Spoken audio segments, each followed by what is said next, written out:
All right, all you house husband tennis fans, it is the culmination of three videos produced earlier comparing the case that each of the cases that each of Roger Federer, Rafa Nadal, and Novak Djokovic have as the greatest men's tennis player of all time. So I will reveal how I view, how I rank these players, and what we have to look forward to in the coming months here as we turn the calendar from 2019 to 2020. So as I said earlier in at least one of the videos, 2020 is shaping up to be a momentous year in tennis. Roger Federer and Rafa Nadal are going to start off January with a bang, racing to see who, if any, will add to their record total, or if Roger will add to his record total, or if Nadal can catch him.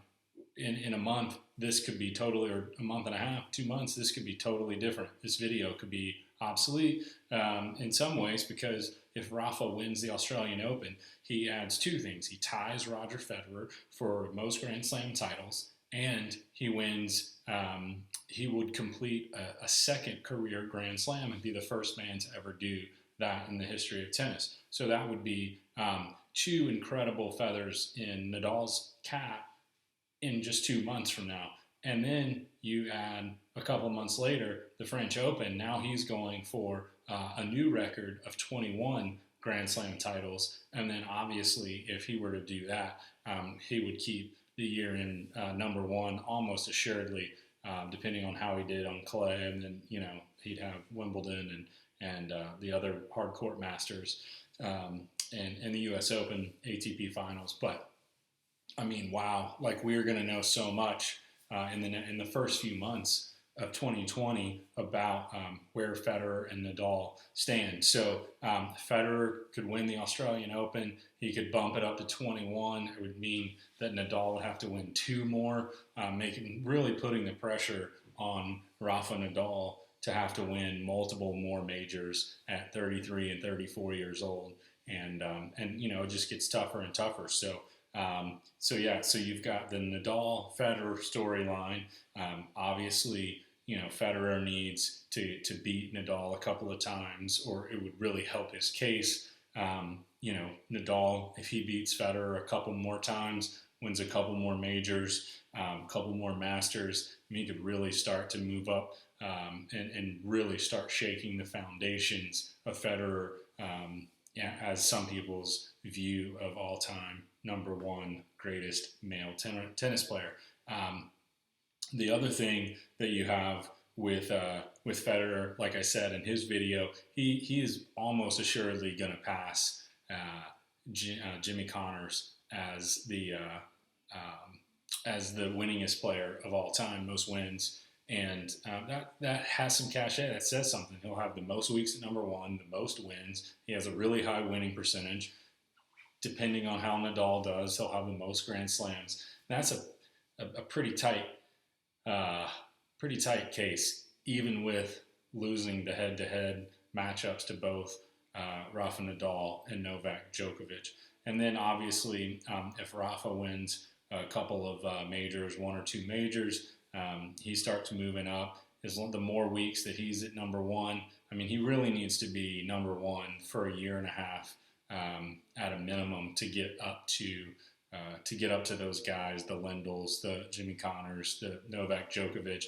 It would take him 2 years, like I said in his video, to get up to Federer. And I don't know that he's got 2 years of number one in him, but if he did that, that really puts the pressure on Djokovic, because now that's another year and a half. He's getting older as well. He'd have to keep his level of tennis.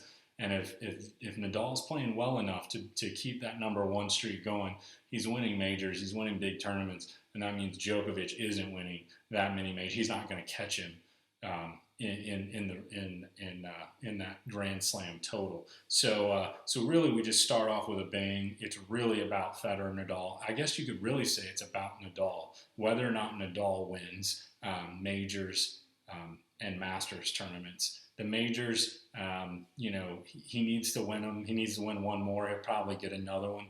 Will he get 2 or 3 more? Who knows? But as long as he keeps that number 1 ranking going, it doesn't really matter how he gets it, and that'll really bump him up. Djokovic, on the other hand, you probably could tell by the video, it was a little shorter. There's not a whole lot to say. I mean, right now, he is the clear third wheel. He has a better career going than any other player before him.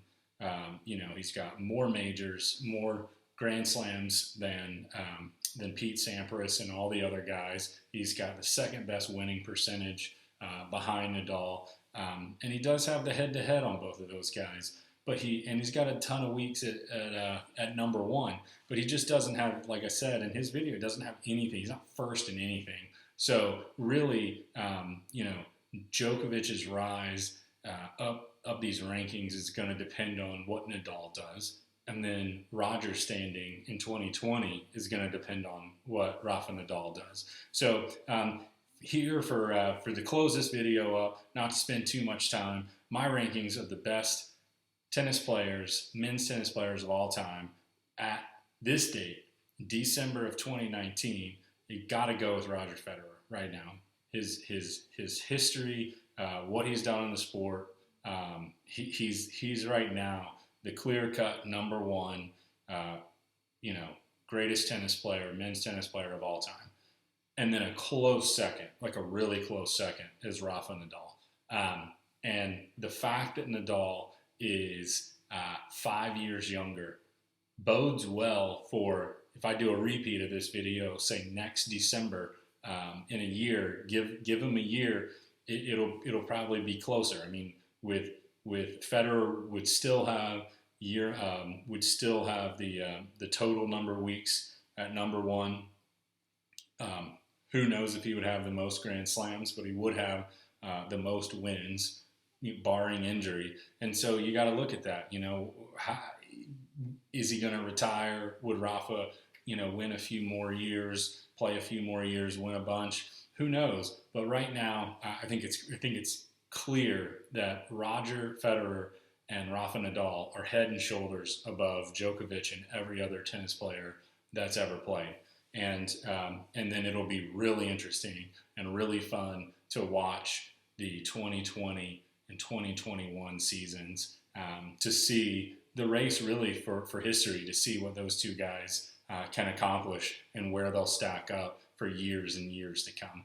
So thanks so much for watching. I really enjoyed doing the research. Look for the next video to be some more of the greats history, and then another video on the up-and-coming young guns, just to kind of get their names out and talk about them a little bit, because we got a good crop. It's been a while on the ATP Tour to really have like a good core young group. I mean, the big 3 and Andy Murray, the big 4, have just dominated for so many years. And really, it's been hard as an American to get into tennis for a number of years once Agassi and Sampras retired. And then you had Andy Roddick, who was good. It was fun to watch. Really enjoyed cheering for Roddick for a little bit. But then there was just a big lull, and that's not anything against the current American players. They just never really got the Grand Slams. It was it was just kind of hard, and so now it's been fun the last couple of years as Roger and Rafa and Djokovic has joined in to start chasing history, and it's sort of that Tiger Woods chasing Jack Nicklaus, trying to set a bar with wins and all that kind of stuff. So it's been something fun to get back into tennis over the last few years, to become a fan, to kind of cheer these guys who are really stretching the boundaries and writing new history. So this new crop of young guns, Tsitsipas, Medvedev, Shapovalov or something, Shapalov, I don't know how you say his name. But all those guys, I mean, they're Zverev, Berrettini. It's really going to be fun. I mean, Dominic Thiem is just kind of in the middle there of age, but there's a lot of good tennis to be played in 2020. It was a great 2019, and I'm really looking forward to just a few weeks when the tennis season gets back going again for 2020. All right, thanks for watching. Subscribe. Let me know what you like. If there's any other stuff, you want me to research and talk about. I really enjoy it. I hope you do too. So thanks for watching. Catch you on the next video.